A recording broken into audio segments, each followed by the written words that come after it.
Jeg synes, det er fantastisk at være med til at kunne gøre noget for andre, og at det så bliver påskønnet, det kan man jo kun være glad for.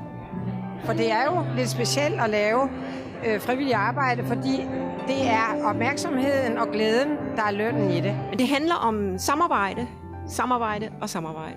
Den frivillige indsats, der ydes, som jo i øvrigt bliver større og større for hvert år, det betyder jo rigtig meget for de borgere, der modtager den. Det er jo det lille ekstra, der kan skabe lidt solskin i måske en til tider grå hverdag. Vi gør det jo ikke for at få noget. Den der entusiasme og den der lyst til at være spejder, allerede fra den gang, har ligesom udviklet mig og gjort, at jeg sådan stadigvæk er spejder den dag i dag. Og jeg stadigvæk har lyst til at være ude og være frivillig og være leder for andre spejdere. Og hvor er det bare dejligt, at der er nogen, der sætter pris på det store arbejde, vi gør.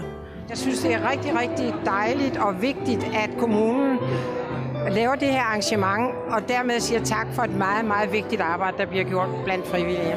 Det er en hjertesag for os at anerkende det enorme frivillige arbejde, der udføres her i kommunen. Det, som I gør, det I står for, og det, som er indbegrebet af frivillighed her i Rudersdal. Det, I gør, det er jo noget helt særligt for hinanden. Tak for jeres indsats.